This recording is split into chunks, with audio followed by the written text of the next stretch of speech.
السلام علیکم ورحمۃ اللہ وبرکاتہ۔ امید ہے کہ آپ تمام احباب خیریت و عافیت سے ہوں گے۔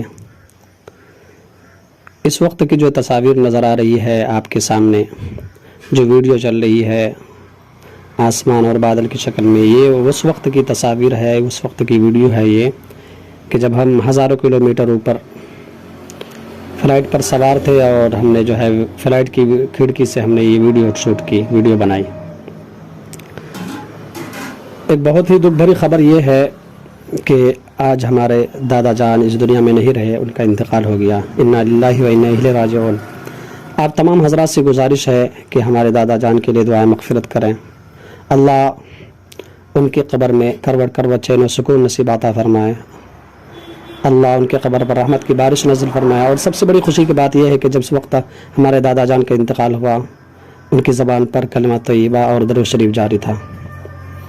اللہ ہم سب کو بھی ایسی موت، کلمے والی موت نصیب عطا فرمائے، آمین ثم۔ عرض کرتا چلوں کہ یہ کلمہ طیبہ کا نصیب ہونا اور درود شریف کا پڑھنا، یہ انسان کے اعمال کی وجہ سے، ان کے کردار کی وجہ سے ہوتے ہیں۔ اعمال جیسے ہو، اللہ تبارک و تعالیٰ کا سلوک ان کے ساتھ ویسا ہی ہوتا ہے، تو انسان کے اعمال کی وجہ سے یہ سب ہوتا ہے۔ باقی انسانوں کو اس بات کا حکم ہے کہ مرنے والے کے سامنے جو ہے کلمہ طیبہ کا ورد کریں اور ان کو کلمہ طیبہ کی تلقین کریں۔ ہمارے والد محترم جو ہے وہاں پر بیٹھے ہوئے تھے اور جو ہے درود شریف بار بار پڑھ رہے تھے اور لا الہ الا اللہ بھی پڑھ رہے تھے۔